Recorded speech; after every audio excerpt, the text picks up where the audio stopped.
you feel excited. For the guys, it could be fast cars, football. No? For the women, it could be weddings or children. For me, though, I think the most exciting thing is coming to know God, the creator of the heavens and the earth. The God who holds all of creation in his hands, who set the moon and the sun and stars in their place, who created the galaxies and the variety of species in all their beauty, a God of incredible power and creativity.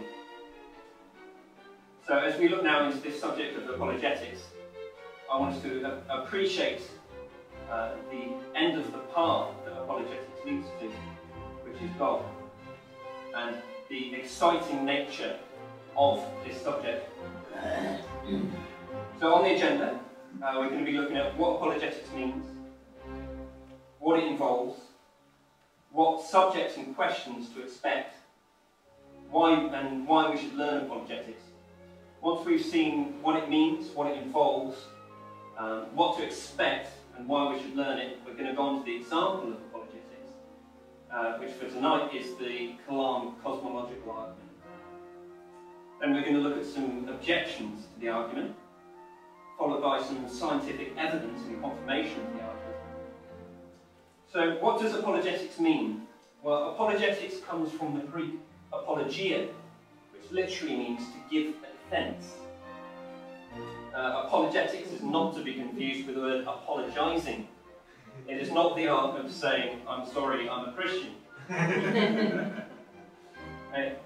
Apologetics involves arguments, but please understand, when I say arguments, I don't mean a raging round.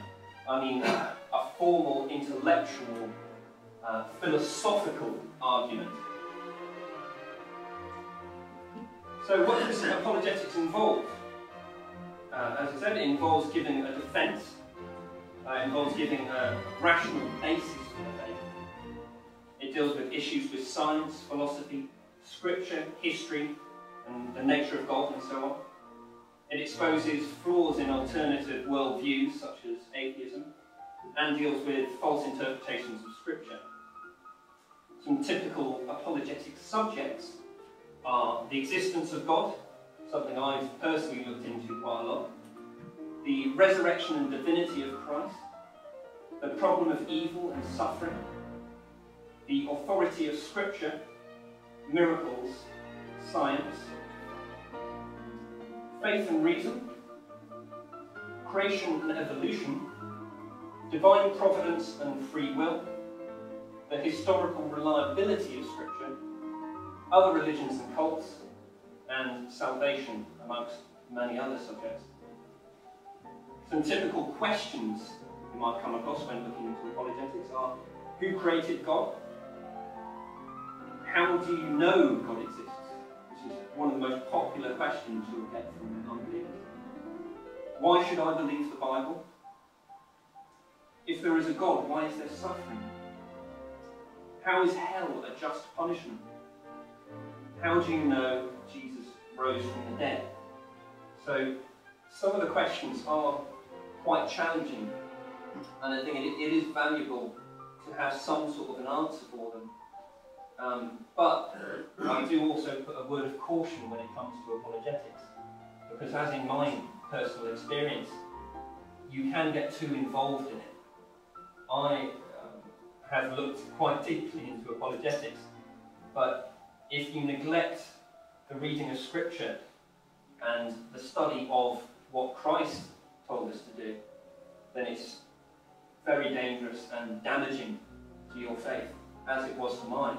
So we must not neglect the study of other scriptures, as well as things like Genesis, and looking into the philosophical and scientific side of it. So why should we learn apologetics? Well, in 1 Peter 3:15, we're commanded to give an answer to the hope that is in us. Secondly, we are commanded in Matthew 22:37 to love God with all our mind.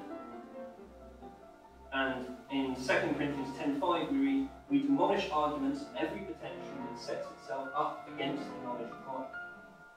Which means if there are arguments being put forth, like by the atheist community, that are driving towards a falsehood, that are going against the truth of God, against the truth of the Bible, that we demolish those arguments, we put forth the truth.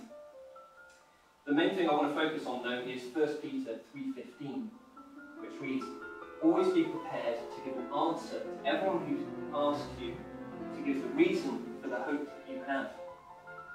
The word answer here is the word apologia, the Greek word for our modern word apologetics. So you could actually reread this verse, "Always be prepared to give an apologetic to everyone who asks you." The word appears 7 times in the Greek New Testament, and it always meant giving a reasoned defense.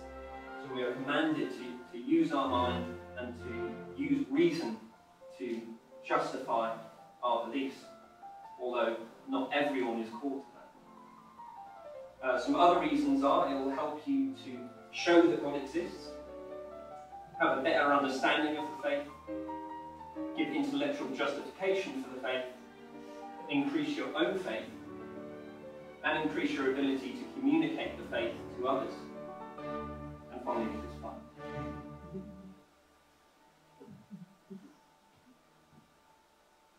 So, how do we do apologetics? Well, in Matthew 7:6 we read, "Do not give to dogs what is sacred. Do not throw your pearls to pigs. If you do, they will trample them under their feet and turn and tear you to pieces." And this is being lived out in my own personal experience as well.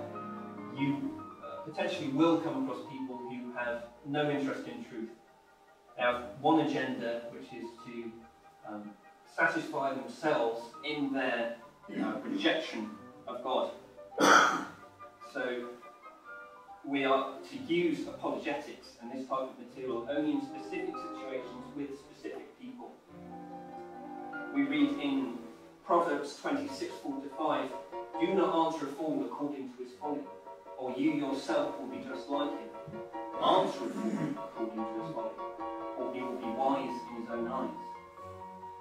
So unlike the first verse where we're told not to throw pearls, this is telling us that there are situations where we are called to rebut the arguments that are put forth. But we need to use our discernment as to when to do that. And we need to do it in a very specific way. The second half of 1 Peter 3:15 says, "Do this with gentleness and respect."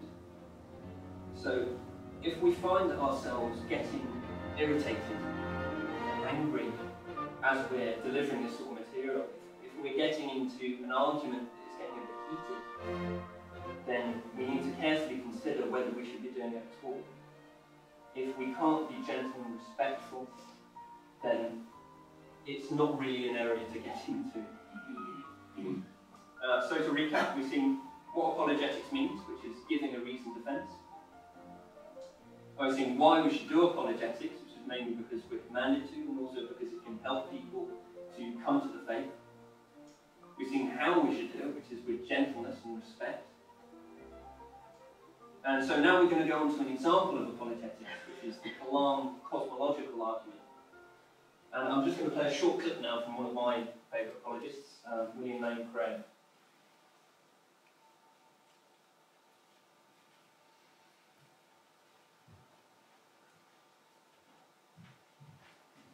The Kalam argument is deceptively simple in its formulation. It consists of basically 3 steps.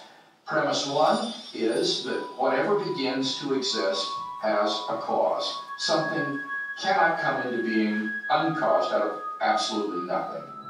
Premise 2 is that the universe began to exist. And the remarkable development that has occurred is that for the first time, we now have solid scientific evidence for the truth of that second premise, that the universe began to exist.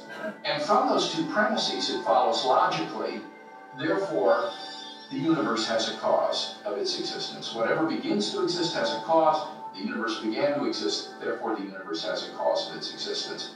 And that points to a reality beyond the universe, a transcendent reality beyond space and time, and therefore non-physical and immaterial, which created the universe out of nothing and brought it into being.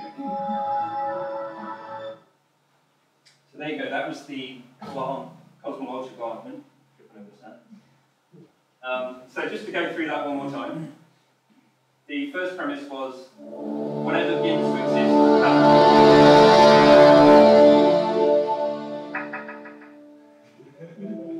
the universe began to exist. Therefore, the universe has a cause. I did a little drama there because I wanted just to emphasize the profound nature of this conclusion, that the universe had a cause. If people really grasp that concept for the first time, it is a very profound and life-changing realization that there exists something out there, at least something, that created the universe, that exists beyond the universe, beyond space, time and matter, so it's therefore spaceless, timeless and matterless. And because it's timeless, it's eternal, it's uncaused. So this is a big step towards believing in God. So we're going to go through the argument now, and to assess it we need to look at each premise and then confirm that the premises lead to the logical conclusion. So the first premise is, whatever begins to exist has a cause. Now, we never expect things to begin to exist without a cause. I wouldn't expect a herd of stampeding elephants to suddenly begin to exist, nor would I expect anything else to begin to exist. It is simply outside of our life experience. It just doesn't happen. One of the rebuttals for this argument is for the first premise, and they say that nothing begins to exist. And the matter in my hand, right here, this matter right here, the matter organized in this particular way has always existed. I challenge anyone who espouses the Kalam Cosmological Argument to demonstrate that anything has ever begun to exist, or indeed to point to anything that we know has begun to exist. There is simply nothing known in nature that has begun to exist. We can't, give me an example of something that's begun to exist. There is nothing. So, can anyone give him an example of something that's begun to exist? Think of anything? The Big Bang itself, in their terms, would be something. That would be one. One good answer for this is you. You began to exist. And many other things, when you start thinking about it, began to exist. We began to exist, this building began to exist, that guitar began to exist. Pretty much everything around us had a beginning point. And when you realise that, you begin to think, well, this objection is actually pretty absurd. But I have a feeling what this objection is mainly based on is the first law of thermodynamics, a law of science, that says energy cannot be created or destroyed. So they think everything is made of energy. We're made of energy. This building is made of energy. And if it can't be created or destroyed, it can't have a beginning or an end. So nothing. So from that, they say nothing actually begins. What they're doing, though, is failing to distinguish between the thing itself and the matter that thing is made of. Let's say, for argument's sake, that matter is eternal. That the matter my body is made of was born in the Big Bang. So you can say, my body existed forever, but I have not existed forever. And this is the distinction that they're failing to make. And the people that oppose this argument are driving towards the idea that something can come out of nothing. We're mainly trying to think about the moment of creation, that Big Bang, and what happened. Is there a cause for the Big Bang, for our universe? Now, to reject the conclusion of this argument that the universe had a cause is, as William Lane Craig puts it, worse than magic. Because at least with magic, when the magician pulls the rabbit out of the hat, you've got the magician and you've got the hat. But on this view, there's literally nothing. Just out of nothing, the universe appeared. So many atheists, accuse us of believing in magic, but this view that the universe doesn't have a cause is actually worse than magic. So moving on, the second objection is that virtual particles begin to exist without a cause. Now this gets a little technical, so don't worry, as with the rest of this, if you don't get it first time. I certainly didn't. But I think it's good just to hear it at least once. And if it does intrigue you, then you can always look into it further. Now, virtual particles are something that exists on what's called the quantum level. So basically the very, very, very small, the smallest that we can observe. And I'll just play a quick clip which will hopefully explain it a little bit. Here, finally, was the answer to the riddle of empty space. Heisenberg's uncertainty principle had suggested that matter could pop into existence for incredibly short periods of time. Now, Dirac had provided the mechanism by which matter could be created out of the vacuum and just as quickly disappear again. So let's take another look at our box. Whenever a particle pops out of empty space, so simultaneously does its antiparticle. Although this sounds completely ridiculous, let me assure you that it is true. So whenever you try to remove everything you can from empty space, it's still always awash with all these fluctuations. Within nothingness, there's a kind of fizzing, a dynamic dance as pairs of particles and antiparticles borrow energy from the vacuum for brief moments before annihilating and paying it back again.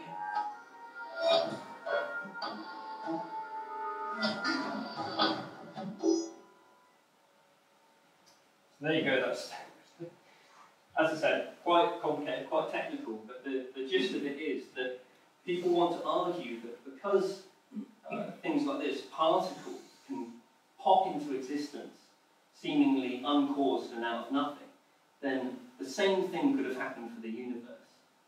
The initial cause could have been similar to this, effectively nothing. And the presenter here, as in a lot of presentations on this subject, uses words like nothing. He says, in nothingness there's a kind of fizzing. The problem is this can be very misleading. So remember, we're looking at the first premise, whatever begins to exist has a cause. And their argument is things can begin to exist without a cause.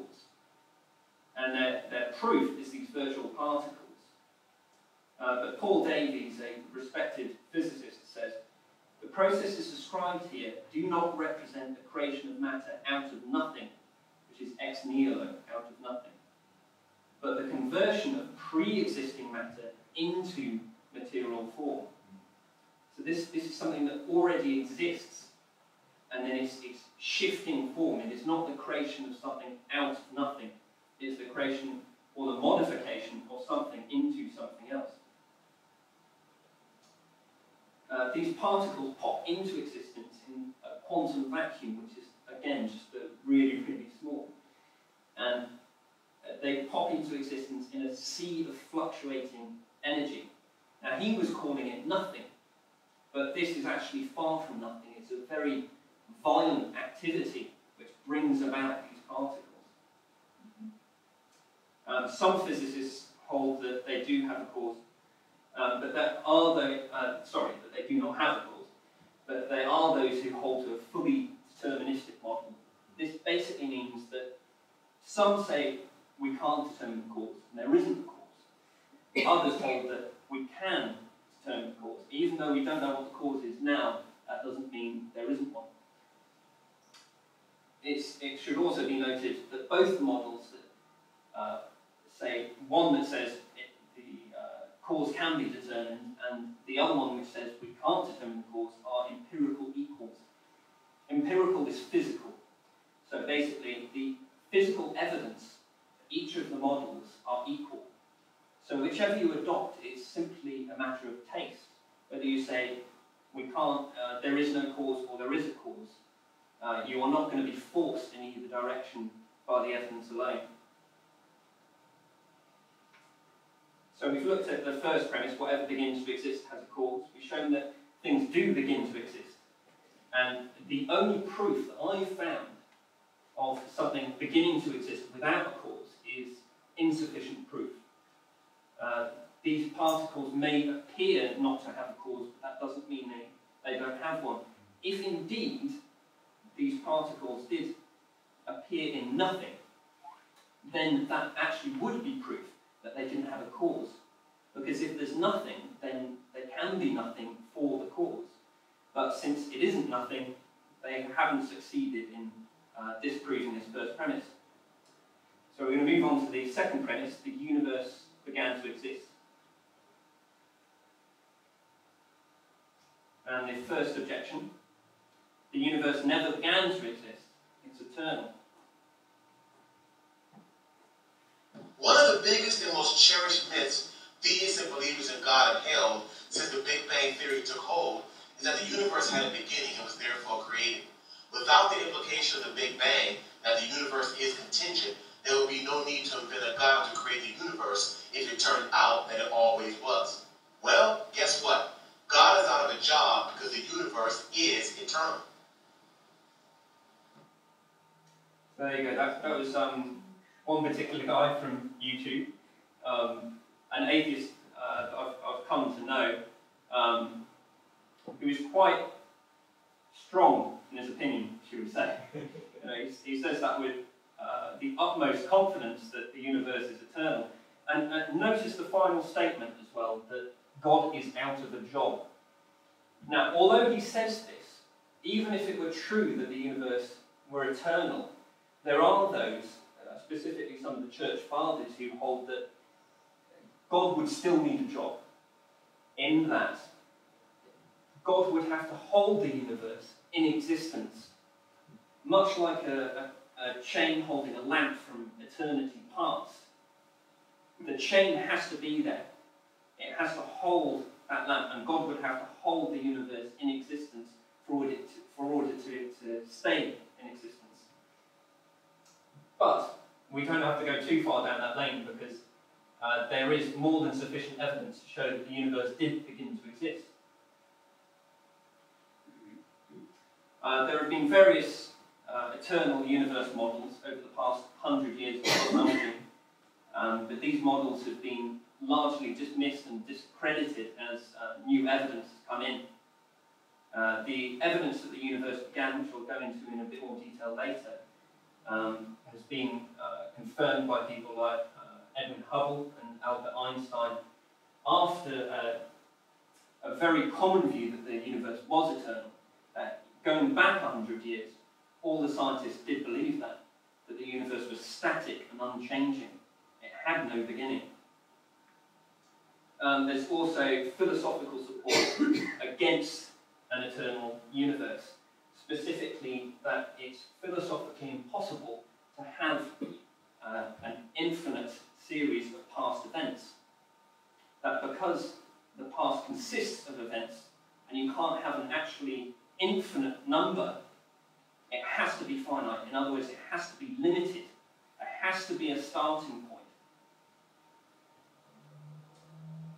So let's just have a quick look at some of the scientific evidence.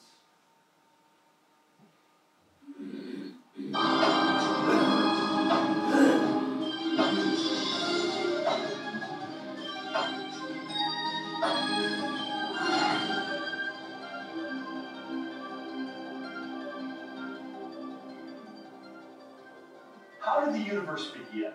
What is its source? Few questions have generated as much controversy through the centuries, or inspired as many impassioned opinions. I interviewed William Lane Craig, a philosopher who has devoted much of his career to the study of cosmology and the question of origins. From ancient Greek materialism at the time of Plato and Aristotle up through 19th century idealism, the prevailing view was that the universe is eternal, that the universe never began to exist, that the universe as a whole is, as it were, a static, timeless entity. This belief in an eternal, unchanging universe, for centuries a pillar of Western cosmology, was unexpectedly challenged in 1915 by Albert Einstein's general theory of relativity. Einstein's equations implied a startling possibility. The cosmos was not static, but instead existed in a continual state of either contraction or expansion. Einstein did not like the idea that the universe was dynamic at all. In fact, like almost all scientists at the time, in the early 20th century, he assumed the universe was static and eternal. What's interesting and ironic is that he thought he had made some kind of mistake in his equations for the general theory of relativity.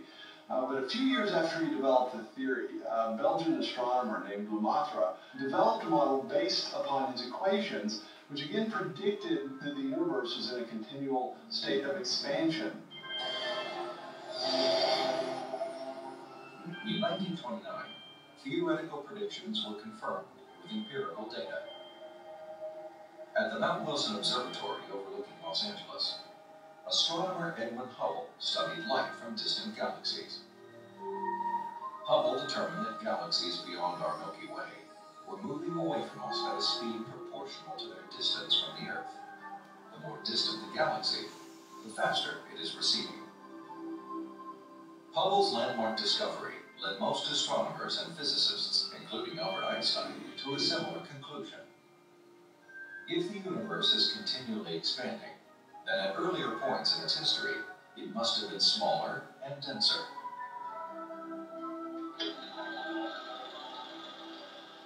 I think a good way to visualize this is to imagine that the history of the universe has somehow been photographed and made into a movie that we could play on a projector. As the projector runs forward, we watch the universe as it continually expands. But if the projector were to be stopped and were switched into reverse to make the movie run backward, then instead of watching the galaxies move farther and farther apart from each other, we'd see them draw closer and closer together. As you trace this expansion back in time, the universe grows denser and denser and denser until finally the entire known universe is contracted down to a state of infinite density, which marked the beginning of the universe. At this point, which cosmologists call the singularity, all matter and energy, physical space and time themselves came into being. This literally represents the origin of the universe from nothing. So the startling implication of Hubble's discovery was the temporal finitude of the universe, that the universe had an absolute beginning at some point in the finite past. During the second half of the 20th century, other discoveries also pointed to a universe with a beginning. These images of the cosmic microwave background radiation document what most scientists now believe is the remnant heat generated during the universe's early history. Background radiation is found throughout the cosmos and indicates its expansion from a sudden, perhaps violent moment in time. There you go, that's some of the evidence in support of the second premise.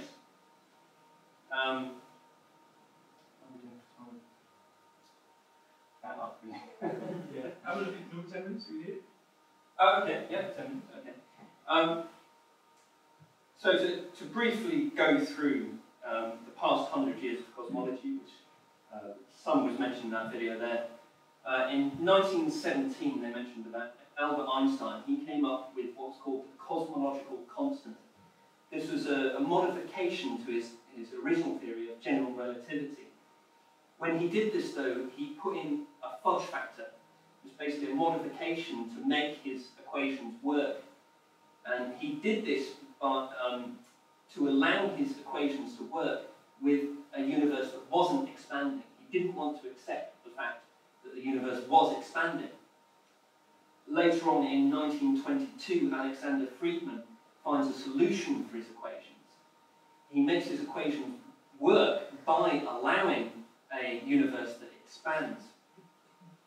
In 1927, a Belgian Catholic priest, George Lemaitre, comes up with the initial theory of the Big Bang, and he also predicts some of the discoveries of Edwin Hubble, which were in 1929, when Hubble was looking out into space and managed to work out that the universe was expanding using a method called redshift.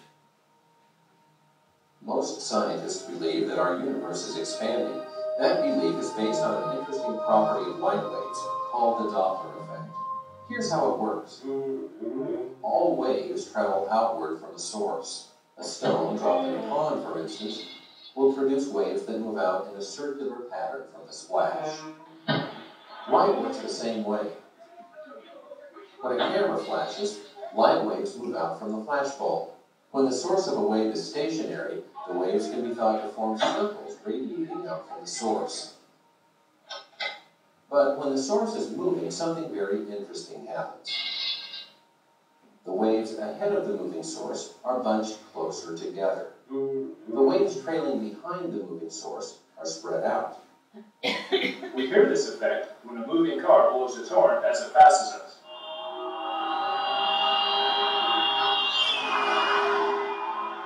We hear a high-pitched sound as the car approaches us because the motion of the car bunches the sound waves closer together. When the car passes us, we hear a distinct drop in pitch because the sound waves are now spread out by the car.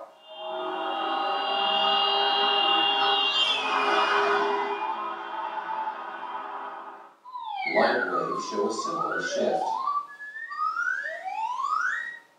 If a source of light, like a star or a galaxy, is moving toward us, the light waves are bunched together, and we see the light with a slight bluish tint.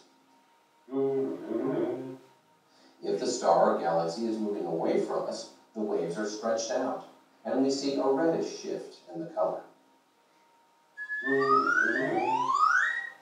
Because all galaxies show a red shift in the color of their light, this is evidence that they're moving away from one another. So the red shift is evidence that our universe is expanding. So that was the method that Hubble used, and that was the evidence that finally convinced Albert Einstein that indeed the universe was expanding. So cosmology moved on to accepting that the universe is expanding.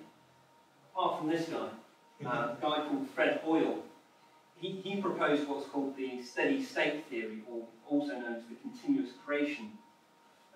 This model proposes that as the universe is expanding, new matter and new galaxies form to create an impression of the universe expanding, but it expands and it reforms and it expands and it reforms and it goes in a cycle so that it doesn't actually have a beginning point.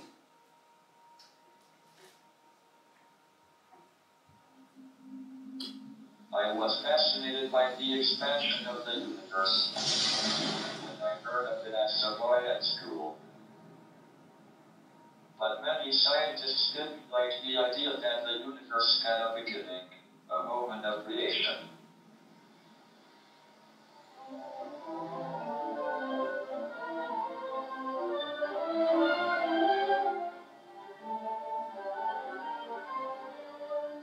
The BBC presents The Nature of the Universe.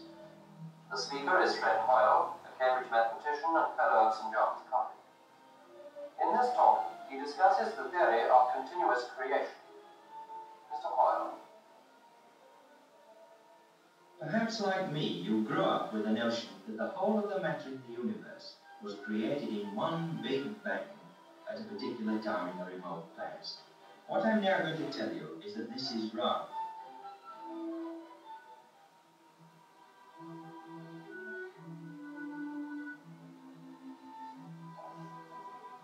Fred Hoyle contradicted Lemaitre, Einstein, and all the supporters of the Big Bang.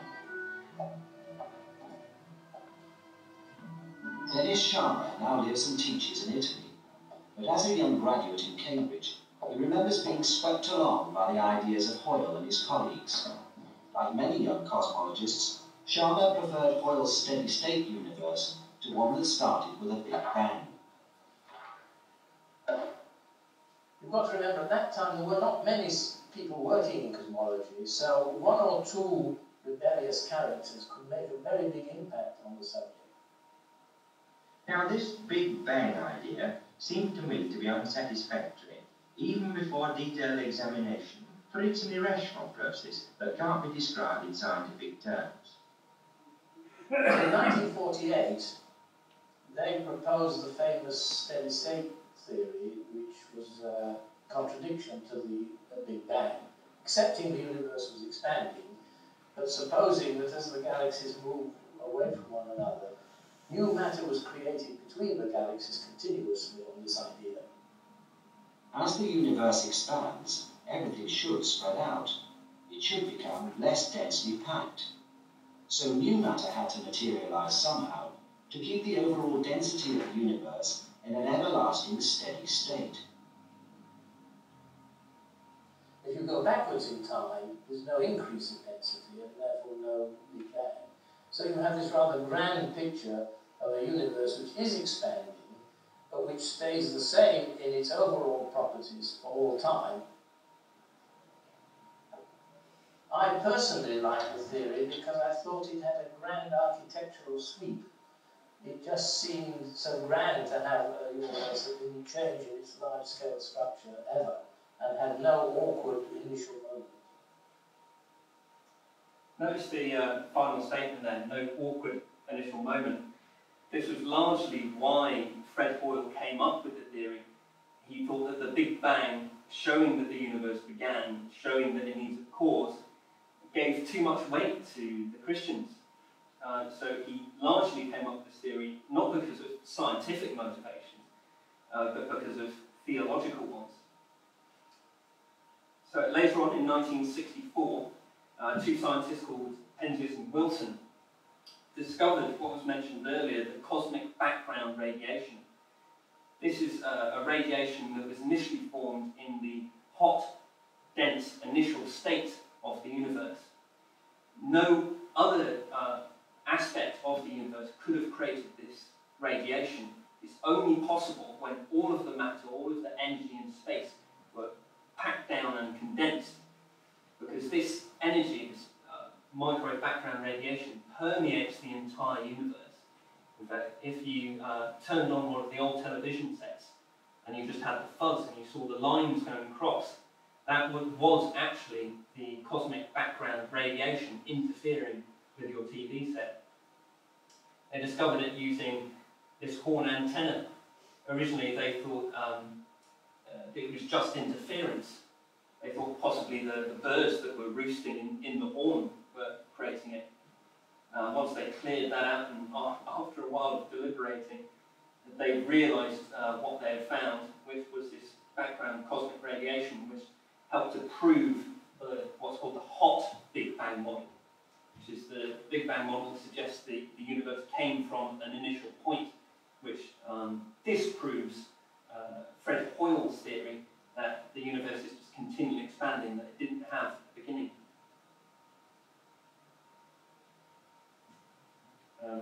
So I'll just skip this.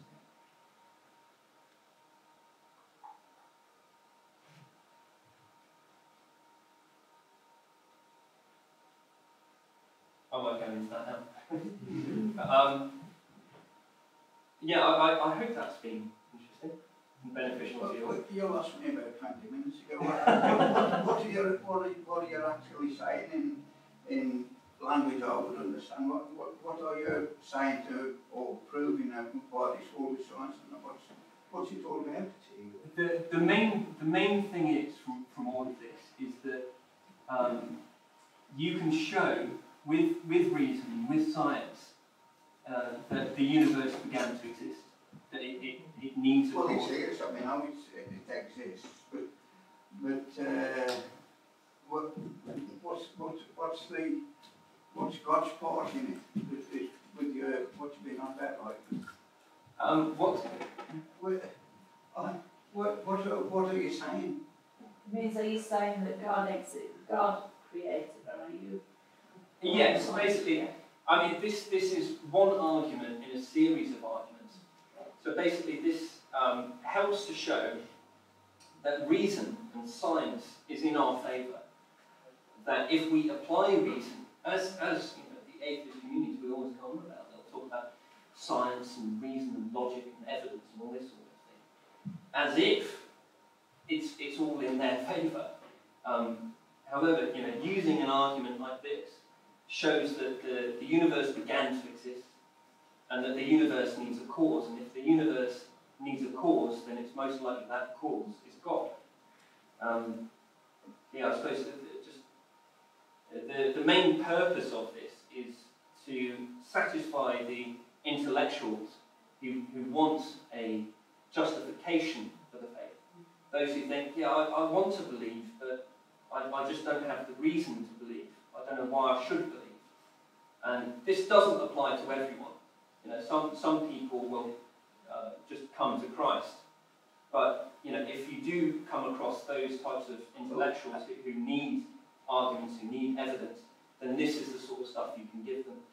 And if you can get them to the point, at least, of believing that the universe began to exist, the universe needs a cause, and since that cause must exist beyond the universe, since it must be spaceless, timeless, and matterless, it must be eternal, it must be uncaused, it must be incredibly powerful, because it created all of the matter and energy that exists in the universe.